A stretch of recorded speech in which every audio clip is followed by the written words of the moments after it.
सुना है आपका, आपके रूप का। हे भुवन सुंदर, जो छवि मन में बसी है वो आंखों से नहीं हृदय से देखती हूँ मैं। आपके शौर्य, वैभव, करुणा, ज्ञान का चित्रण कुछ इस तरह है कि संसार की सारी स्त्रियां आपके जैसा वर चाहती है।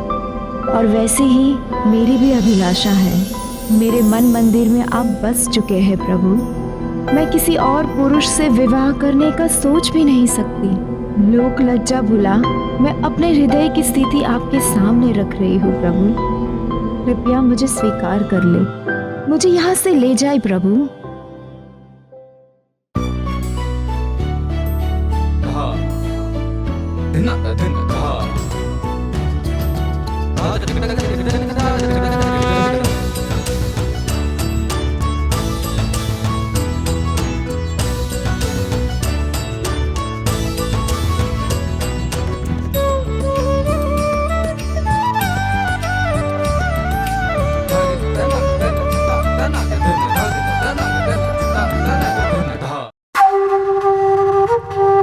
गुजरात के दक्षिण पश्चिमी छोर पर पोरबंदर के पास बसा माधवपुर खेड़, जो जाना जाता है कृष्ण की एक शायद सबसे कम लोकप्रिय प्रेम कहानी के लिए। कृष्ण जो क्रोध में सुदर्शन चक्रधारी है, तो बांसुरी के साथ प्रेम रस में डूबे प्रेमी भी, लेकिन उनका सबसे प्रिय रूप एक प्रेमी का ही है। और रुक्मिणी के साथ उनकी प्रेम कहानी सबसे रोमांचक कथाओं में से एक है। कृष्ण रुक्मिणी की यही प्रेम कहानी जानने के लिए यहाँ माधवपुर गेट में आई हूँ। कहीं सुनी तो myths and legends of India में। माधवपुर, तो उसमें माधव गांव है, पुर है। पुर means town, Madhav means Vishnu, माँ मीन्स लक्ष्मी, लक्ष्मी के पति विष्णु, और उसका ये पुर। तो हमारे पास ये जो गांव नाम है उसका इतिहास हमें बहुत प्राचीन मिलता है। कृष्ण और रुक्मिणी के विवाह की कहानी विस्तार से बताइए। ऐसे कई पुराणों में कहानी तो आती है, हर एक पुराण का मिजाज अलग अलग होता है। श्रीमद् भागवत में दशम स्कंद के उत्तरार्ध में एक कृष्ण रुक्मिणी की कहानी आती है। कुंडिनपुर के भीष्मक नाम के राजा था, उसको 4 लड़के थे और एक बहुत प्यारी अपने जैसी लड़की थी जिसका नाम रुक्मिणी। रुक्मिणी का अर्थ क्या है? Rukmi means God, like God. ऐसी लड़की है रूपाड़ी, सोनेरी, जिसका वान है, ऐसी बहुत अद्भुत कन्या है। तो रुक्मिणी जब छोटी थी तब नारद मुनि वहाँ पधारते थे, तो वो कृष्ण के बारे में उसको वर्णन सुनाते थे और बचपन से वो कृष्ण के नाम से प्रभावित थी। तो वो मन ही मन में श्री कृष्ण के प्रेम में पड़ गई।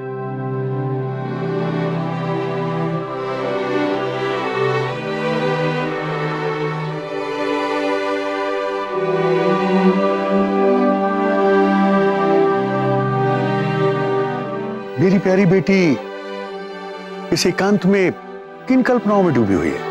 कुछ नहीं पिताजी, बस यूं ही। रुक्मिणी, अब तुम विवाह योग्य हो गई हो और बहुत जल्द तुम अपने जीवन साथी के साथ एक नए जीवन में प्रवेश करने जा रही हो। मेरा आशीर्वाद सदैव तुम्हारे साथ है। सारे के सारे परिवार थे, वो चाहते थे कि हमारी लड़की का लग्न श्री कृष्ण से हो, लेकिन उसका सबसे बड़ा जो भाई था रुक्मी जिसका नाम है, वो रुक्मी चाहता था कि नहीं, हमें शिशुपाल से इसका लग्न कराना चाहिए, क्योंकि भविष्य में शिशुपाल ही हिंदुस्तान का सबसे बड़ा सम्राट होगा। कि कृष्ण के पास राज नहीं था, राज तो उग्रसेन करता था, तो प्रतिष्ठा नहीं थी, राज प्रतिष्ठा नहीं था। अरे इसके कारण कृष्ण को रुक्मिणी के रिश्तेदार भाई वगैरह नहीं चाहते थे। मेरे विचार से रुक्मिणी के लिए श्री कृष्ण सर्वश्रेष्ठ रहेंगे, क्योंकि उनकी वीरता और उनके रूप की चर्चा राज्य के हर बालक के मुंह पर है। और वैसे भी नारद जी ने तो। पिताजी, आपसे विनती है कि उस कृष्ण का गुणगान करना बंद करें। और वैसे भी मैंने अपने मित्र खेदी नरेश शिशुपाल को वचन दिया कि रुक्मिणी का विवाह उनसे ही होगा। रुक्मी, आखिर इतना बड़ा निर्णय तुम अकेले कैसे ले सकते हो? पिताजी, उत्तेजित ना हो। शिशुपाल ही रुक्मिणी के लिए सबसे योग्य वर, और फिर हमारे राज्य के लिए भी यही ठीक होगा। आप नीति की इन बातों को नहीं समझ रहे हैं शायद। रुक्मी, तुम्हें अपनी बहन के विवाह में भी राजनीति दिख रही है? पिताजी, व्यर्थ की बहस का कोई लाभ नहीं। मैं युवराज और पूरे विदर्भ की ओर से मैंने यह निर्णय ले लिया। भैया, आप पिताजी से इस तरह से बात नहीं कर सकते। और ये मेरा विवाह है, इसमें मेरी इच्छा का भी मान रखना होगा। मैंने श्री कृष्ण को अपना पति मान लिया है और मैं सिर्फ उनके साथ ही। रुक्मणी, बड़ों के बीच में मत बोलो। तुम्हारा अच्छा बुरा तुम नहीं समझ सकते। अब तुम्हारे विवाह के बारे में मेरा निर्णय अंतिम है, बस।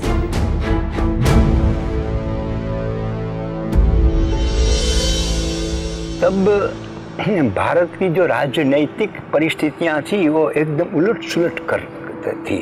तो जो शिशुपाल के पक्ष में रुक्मी जाता है तो कौरव पक्ष को बहुत बड़ा मिलता था, लेकिन वो यहाँ आ जाता है, पांडवों के पक्ष में आ जाता है, मतलब कि श्री कृष्ण के पक्ष में आ जाता है, तो कौरव का पक्ष ऐसा भी हो सकता था। तो वहाँ राजकीय पॉलिटिक्स भी होगा। 15वीं शताब्दी में कृष्ण की उपासना करने के लिए माधवपुर के लोगों ने बनाया था ये माधवराय मंदिर। गुजरी सदियों का असर आज भी खंडर हो चुके इस मंदिर पर दिखता है। पर लोगों की भक्ति ने कृष्ण और रुक्मिणी की प्रेम कहानी को इस नए मंदिर के साथ आज भी यहाँ जीवित रखा है। कहते हैं कि रुक्मिणी कभी कृष्ण से मिली नहीं थी, लेकिन फिर भी मन ही मन में उन्हें अपना मान चुकी थी।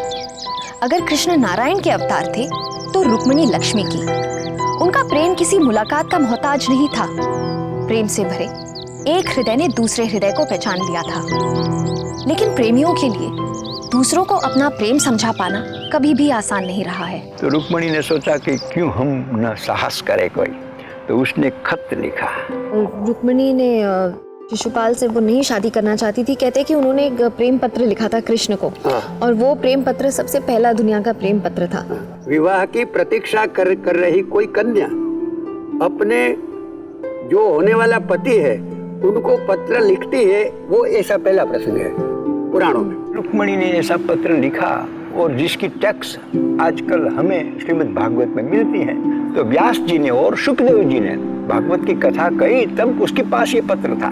बिना न्योता कृष्ण आ सकते नहीं थे, इसीलिए उन्होंने, आप उसको इनविटेशन पत्र कहो, लेटर कहो भी कह सकती हो, लव लेटर भी कह सकते हो। लव लेटर ये उसमें है कि कृष्ण को अत्यंत चाहती थी। 4 शब्द भी पर्याप्त नहीं भक्ति के लिए। उस पत्र में उसने कृष्ण का नाम का जो संबोधन किया, वो नाम भुवन सुंदर नाम का संबोधन किया।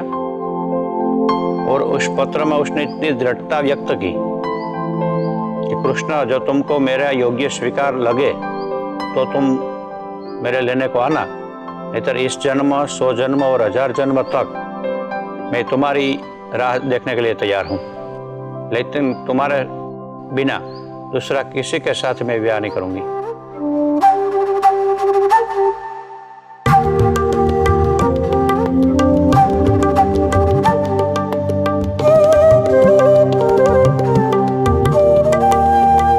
अरे कान्हा, बहुत गहरी सोच में दिखते हो, क्या हुआ? लव प्रणाम। एक पत्र जिसने हमारे कान्हा को इतनी गहरी सोच में डाल दिया, ऐसा पत्र किसने लिखा है? माधव, सचमुच में इस पत्र को पढ़कर मैं बहुत अचरज में हूँ। और हम भी तो देखें आखिर इस पत्र में लिखा क्या है। दिखाइए दिखाइए।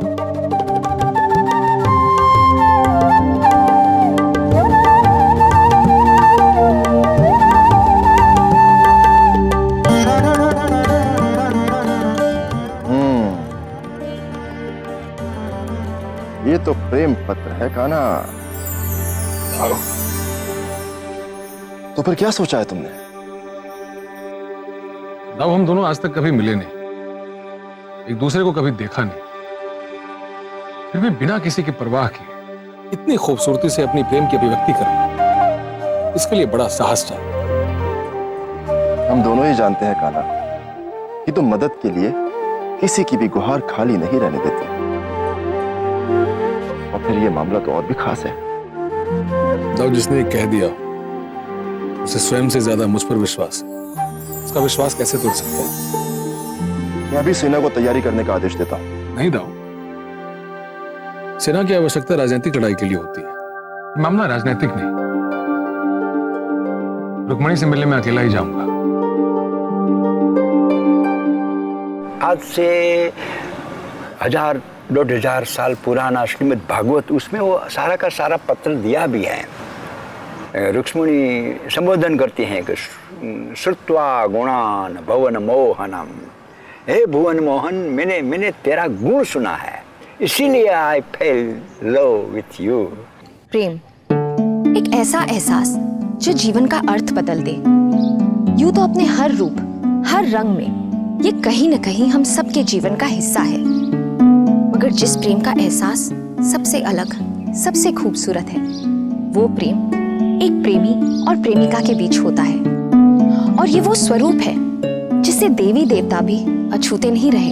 अगर इस कथा को हम सिर्फ मिथक कथा की तरह देखें तो ये कैसे संभव है कि दो लोग जिसने कभी एक दूसरे को देखा नहीं और प्रेम हो गया, और इतना ज्यादा प्रेम। हमारे प्राचीन इतिहास में ऐसा होता है कि एक दूसरे की ख्याति सुनते हैं और प्रेम में पड़ जाते हैं।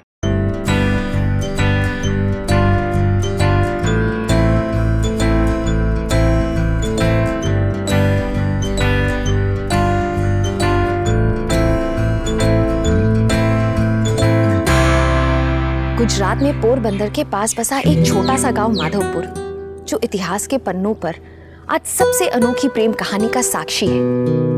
जब कृष्ण और रुक्मिणी ने अपनी मंजिल की तरफ पहला कदम बढ़ाने का निर्णय लिया, तो कहते हैं कि अपने मन की बात दोनों ने सिर्फ अपनी अपनी कुल देवियों से कही और बस निकल पड़े प्रेम पथ पर। रुक्मिणी ने सब लिख दिया था पत्र में कि लग्न के अगले दिन में हमारी परंपरा के मुताबिक गांव के बाहर जो भवानी का मंदिर है वहां माथा टेकने जाऊंगी, वहां से आप ले जाओ मुझे। तो प्लान तो सब तैयार था। यानी रुक्मणी का हरण नहीं हुआ, हरण कराने वाला एड्रेस नहीं लिखता है कि हम यहाँ रहेंगे आप आइए, तो रुक्मणी ने एड्रेस भी लिखा है कि हम यहाँ रहेंगे आप आइए। उसका दारुक नाम का जो सारथी था, उसको उसने आज्ञा दी दारुक रथ तैयार कर रुक्मणी को लेने जाना है। कृष्ण दारुक सारथी के साथ यहाँ पहुंचा और भवानी माँ के मंदिर के पास से रुक्मणी का हाथ पकड़कर रथ में बैठाकर दारुक को आज्ञा दी दारुक रथ चलाओ। वहां खबर मिल गई कि भाई हाँ श्री रुक्मिणी का तो हरण हो गया है और वो द्वारकाधीश श्री कृष्ण ने हरण किया है। सब आ गए, लेकिन और सबसे बड़ा क्रोधी तो उसका भाई था रुक्मी। उसके पीछे शिशुपाल था, जरासंध था, रुक्मिणी का भाई रुक्मी था। कृष्ण ने सबको हरा दिया।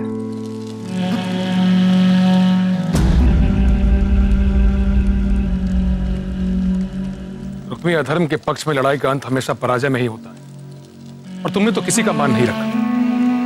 अपने पिता और अपनी बहन का बहुत अपमान किया। एक बार सब बातों को भुला भी दिया जाए, परिजनों का अनादर बहुत बड़ा पाप है, इसे क्षमा करना मुश्किल है। धर्म का अंत तो निश्चित है। प्रभु, मैं जानती हूँ कि इनका अपराध क्षमा के लायक नहीं है, परंतु ये है तो मेरे भाई। आपके हाथों इनका वध होते देखने का बोझ शायद मैं उठा ना पाऊं। इनके लिए मैं आपसे क्षमा मांगती हूँ।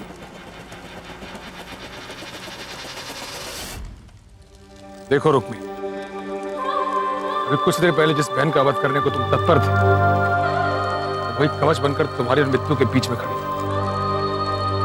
जाओ, मैंने तुम्हें जीवन दान दिया, तुम्हारे लिए नहीं, सिर्फ इसलिए कि रुक्मिणी की इच्छा का मान रखना है।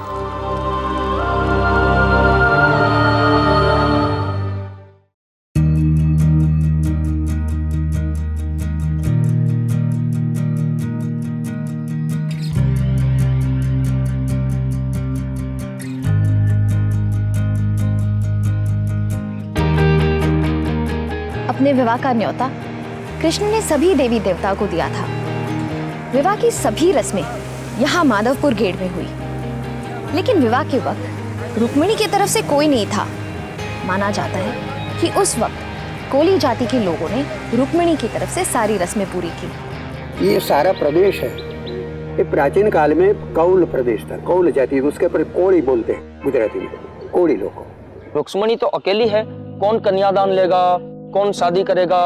तो ये एक चिंता हुई, तो माधोपुर वालों ने ऐसी जिम्मेवारी ली कि कोई बात नहीं, रुक्मणी अकेली है, लेकिन हम यादव अहिर ये शादी की जिम्मेवारी ले रहे हैं। महावद्या सरनेम के जो कोली थे, कोली ज्ञाति के लोग, उसने उसका भाई की भूमिका निभाई थी और अभी भी वो परंपरा निभाते रहते हैं। आज भी इतने सालों बाद भी वहाँ की जो स्थानिक प्रजा है, खास करके ग्रामीण प्रजा, वो बड़ा उत्सव मनाते हैं चैत्र शुद्ध एकादशी पे। और बारस के दिन 4 बजे मंदिर में से इसकी बारात जाती है और वहाँ इसका लग्न होता है। और ऐसी तरह मनाते हैं कि एक गांव उसका मौसाल बनता है, मामेरा लगा के आता है, एक उसका भाई बनता है जो 4 फेरा में 1 फेरा लगाता है, एक उसका पियर बनता है। आज भी यहाँ हर साल मेले का आयोजन किया जाता है, जिसमें पूरा गांव शामिल होता है। गांव वालों का काफिला रुक्मणी के मंदिर तक जाता है, जहां पूरे विधि विधान से कृष्ण के साथ उनका विवाह करवाया जाता है। यहाँ माधवपुर गेट में लोग आज भी रुक्मणी को बेटी ही मानते हैं और बड़े धूमधाम से निकलती है कृष्ण रुक्मणी की बारात।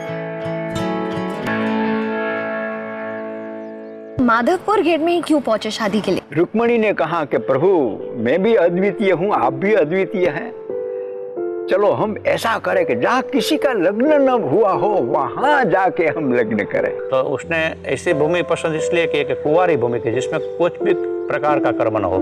ये कृष्ण की इच्छा थी, इसीलिए उसको समुद्र को विनंती कर ये जमीन खुली कराई।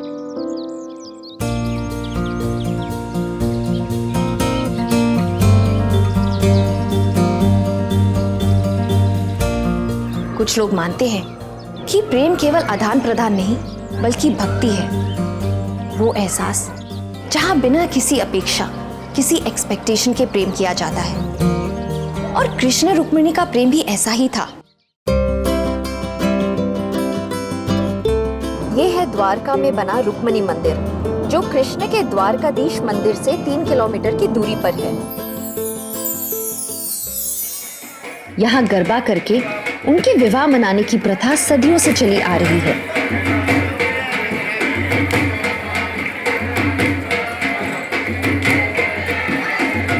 क्यों लोग जितना राधा कृष्ण के प्रेम का बखान करते हैं, उतना कृष्ण रुक्मिणी का नहीं?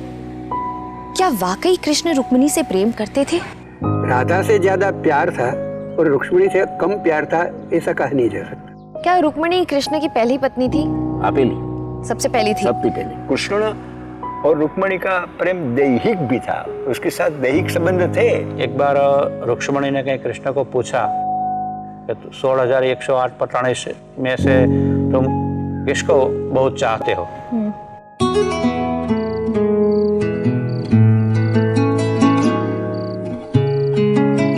स्वामी, अगर आपकी आज्ञा हो तो क्या मैं आपसे एक प्रश्न पूछूं?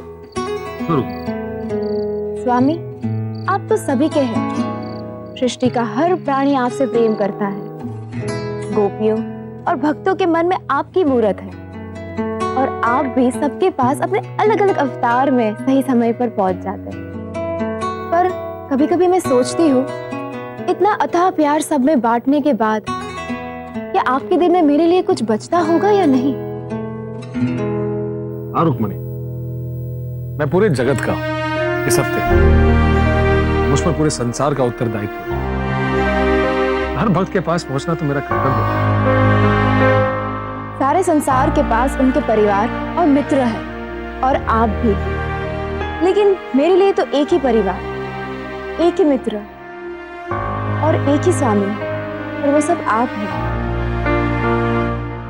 रुक्मिणी, ये सच है कि इस पूरी पृथ्वी का भार मुझ पर है, लेकिन एक बात जानती हो तुम, हर प्राणी के पास मेरा सिर्फ एक भाग है, लेकिन संपूर्ण कृष्ण तो सिर्फ तुम्हारे पास है। हाँ रुक्मिणी, इस संसार में कोई मुझे कन्हैया कहता है, कुछ लोग मथुरा नरेश कृष्ण कहते हैं, कई लोग द्वारकाधीश कृष्ण के नाम से जानते हैं, लेकिन प्रिय, इस पूरे संसार में एक सिर्फ तुम ही हो जिसके पास कृष्ण संपूर्ण रूप से रहते हैं। माधव, संसार की भक्ति ने अलग अलग रूप में मेरे दर्शन किए, लेकिन ये सिर्फ तुम्हारा पवित्र प्रेम है जिसने मेरे हर रूप को देखा है। वीर, निर्बल, योद्धा, प्रेमी, हमारे लिए पति या इस पूरे संसार के लिए परमेश्वर। एक तुम ही तो हो जो मेरे हर अवतार को जानती हो। मेरा कुछ भी छिपा नहीं है तुमसे। क्या अभी तुम मुझसे रूठोगी? कभी नहीं स्वामी, कभी नहीं। आपने मुझे धन्य कर दिया। विदर्भ से शुरू हुई अनोखी प्रेम कहानी द्वारका तक आते आते इसके कई निशान कहीं खो से गए, लेकिन फिर भी लोगों का अटूट विश्वास है कि यही माधवपुर गेट में कृष्ण और रुक्मिणी की प्रेम कहानी यहाँ विवाह के मंडप में आकर संपूर्ण हुई। लोगों का विश्वास भी बिल्कुल रुक्मिणी की प्रेम की तरह ही है। कोई उम्मीद नहीं, कोई अपेक्षा नहीं, बस प्रेम की भक्ति में डूबे हुए। Like, share, subscribe and click on the bell icon to never miss an update from Epic.